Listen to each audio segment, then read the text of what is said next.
serta juga memperoleh program studi S3-nya doktor di Inggris. Kedua kita ada dari Koko Henry Buana. Henry lulus dari S1 Universitas Katolik Institut Palembang. Beliau juga pernah berkarya di Bank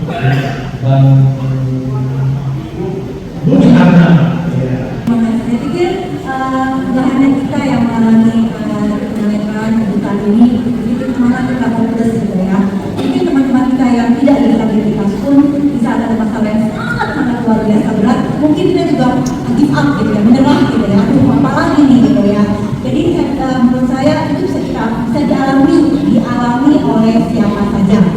Bagi saya memang yang paling berat ketika mendapat merek penyandang tunanetra.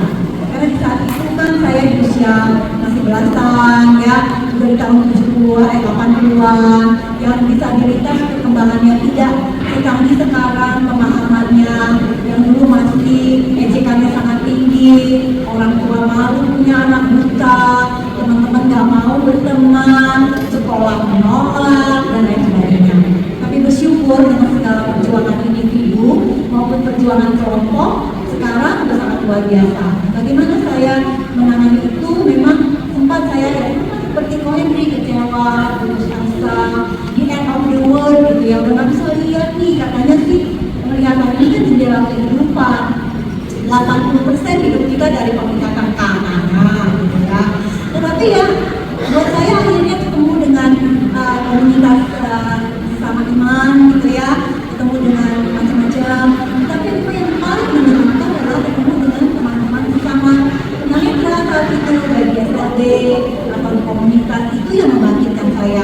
Ternyata gue gak sendirian loh gitu ya, bahwa aku gak sendiri gitu kan, bahwa ternyata melihat itu bukan hanya pakai mata, masih bisa melihat pakai telinga, pakai hidung, pakai mulut, pakai kaki, pakai tangan.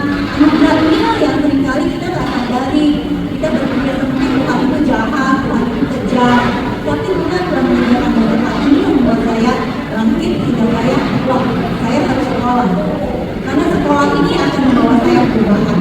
Itu kuncinya, sehingga saya kejar sekolah saya dari tamat SD, dari ujian bersamaan, SMP bersamaan, SD, kuliah, SMA terakhir. Saya dari Master Science di World, tapi saya kemudian untuk mengambil master yang kedua di bidang komunikasi, dan S3 saya selesai dari Amsterdam, Belanda di tahun 2015. Kalau saya itu mengalami nggak sempat kemunduran ya, jadi hanya dalam waktu 8 minggu dari mata saya yang baik-baik saja langsung menurun sampai akhirnya totally blind di usia saya yang ke-32.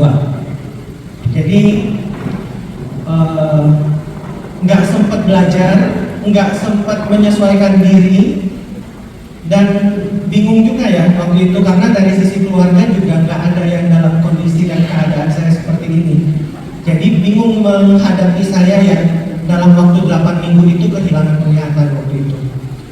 Putus asa pasti, kecewa pasti, dan mungkin dari kekecewaan itu saya sempat ingin mengambil keputusan yang paling salah dalam hidup saya waktu itu. Saya pengen untuk lompat dari apartemen karena saya pikir sudah tidak ada bisa saya lakukan lagi dengan mata seperti ini. Tapi puji Tuhan, karena doa, karena kenal Tuhan Yesus juga, akhirnya saya dipertemukan dengan orang-orang yang baik. Salah satunya Pak Ferry, yang akhirnya tahun 2022 itu ketemu. Terus waktu itu masih media Zoom ya Pak, pertama kali kita ketemu ya. Akhirnya diajak ke LGD. Waktu ke LGD pertama kali itu saya nggak tahu yang namanya tongkat, nggak tahu juga yang namanya tunanetra itu bisa main laptop, bisa menggunakan handphone dengan maksimal. Tetapi waktu pertama kali ketemu, pelan-pelan mindset dan pikiran saya dibukakan dengan sharing-sharing dari teman-teman yang ada di LGD. Itu mungkin yang membuat saya bisa bangkit, bisa menyadari bahwa sekalipun tunanetra masih ada kok yang bisa dilakukan, tapi mungkin dengan cara